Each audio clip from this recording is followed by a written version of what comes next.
आपण विधानाची वाटचाल याच्या पुढील विभागामध्ये प्रवेश करतोय. चला तर मग आता आपण बघणार आहोत न्यायालयाची भूमिका.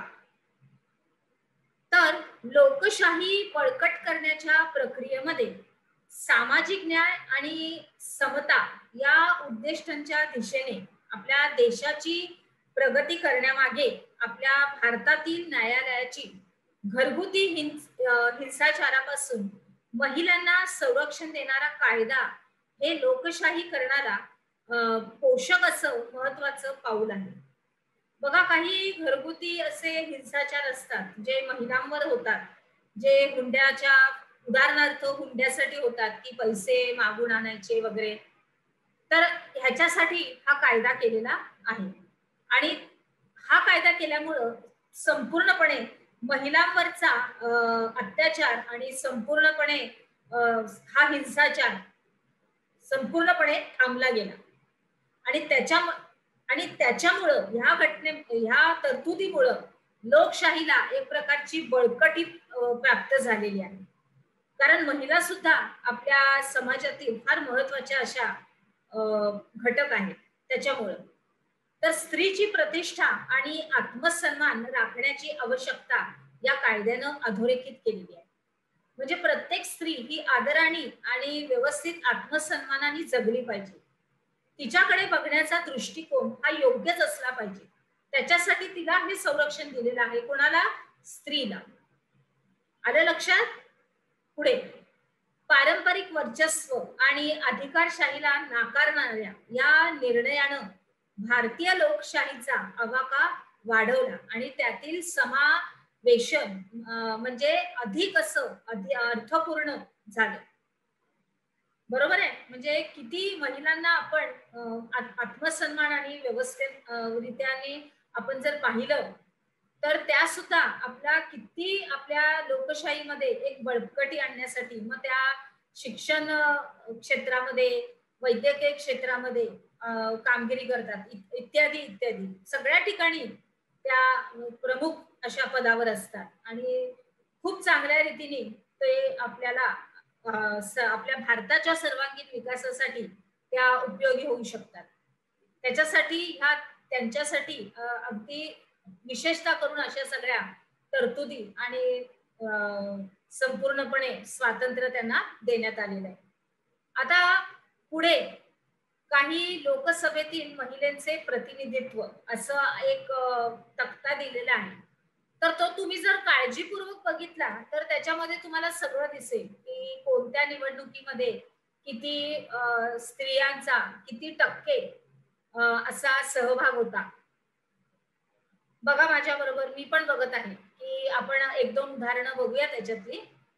की 1951 ते 1952 या महिला खासदारांची संख्या किती होती आणि त्यांची टक्केवारी बघा 4.50% आपल्याला दिसते. मग अशा रीतीने आपला हा तक्ता 16 आकड्यांपर्यंत केलेला आहे. तर तुम्ही तो व्यवस्थित आकलन करून त्याचं निरीक्षण करून व्यवस्थित बघायचं आहे. कारण त्याच्यामध्ये टक्केवारी लिहिलेली की कसं आपल्या देशातल्या लोकसभेमध्ये महिलांचं प्रतिनिधित्व हे वर्चस्व हे वाढत गेलेलं आहे. आणि त्याप्रमाणे विद्यार्थी मित्र हो, महिला आपलं काम अतिशय कर्तव्य दक्ष आणि इमानाने असं करतात. आलं लक्षात? पुढे जाऊया. आता स्त्रियांची ही भूमिका खूप महत्वाची असते.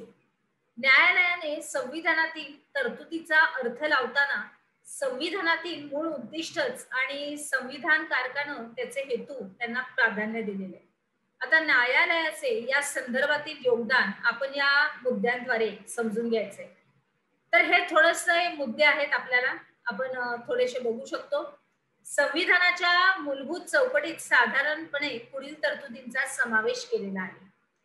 तर शासनाचे प्रजासत्ताक आणि लोकशाही स्वरूप, संविधानाचे संघराज्यात्मक स्वरूप, देशाच्या ऐक्य व एकात्मतेचे संवर्धन, त्याच्यानंतर देशाचे सार्वभौमत्व, त्याच्यानंतर आपलं पुढचं आहे धर्म, नीट लक्ष द्या, धर्मनिरपेक्षता आणि संविधानाची सर्वश्रेष्ठता.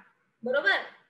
तर अशा रीतीने आपण ह्याच्यामध्ये या अभ्यासक्रमामध्ये आता आपण पुढे जातोय.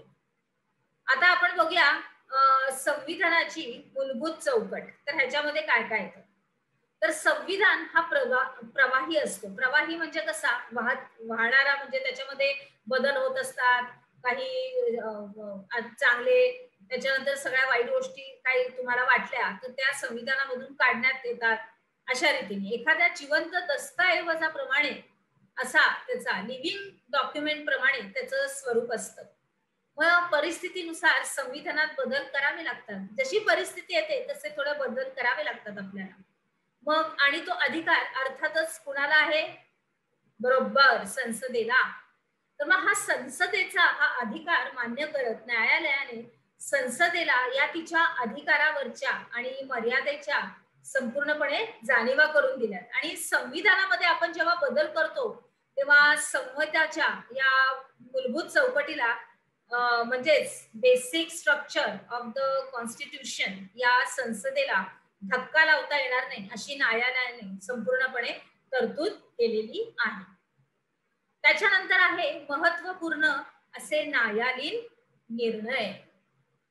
कळते सगळं विद्यार्थी मित्रांनो? चला तर पुढे जाऊ.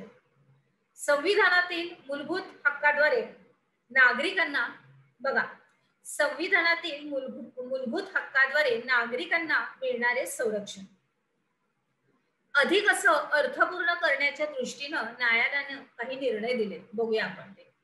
आणि न्यायालयानं अशा ज्या काही महत्वाच्या विषयांवर निर्णय दिले गेलेले आहेत त्याच्यामध्ये बालकांचे हक्क, म्हणजे बालकांचं सगळं, आपली लहान छोटी मुलं त्यांच्यासाठी, तसंच मानवी हक्काची जपणूक, महिलांची प्रतिष्ठा, त्याच्यानंतर त्यांचा सन्मान महिलांचा राखण्याची गरज, त्याच्यानंतर व्यक्ती स्वातंत्र्य, त्याच्यानंतर आदिवासी आपले लोक जे आहेत, आदिवासी सगळे बंधू भगिनी त्यांचं सक्षमीकरण, यासारख्या सगळ्या विषयांचा त्याच्यामध्ये समावेश केला गेलेला आहे.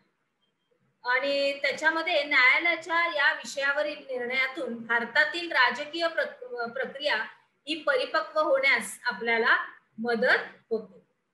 आलं आता लक्षात कसं कसा हा प्रवास आता चाललेला आहे आपला राज्यशास्त्राचा. पुढे आता आपण काय शिकलो याच्यामध्ये एकच प्रश्न आहे तुमच्यासाठी की न्यायालयाची भूमिका तुम्ही अतिशय सविस्तररित्या स्पष्ट करायची आहे आणि तिला लिहायचं आहे. चला तर मग आता आपण आपल्या पुढील विभागात प्रवेश करूया.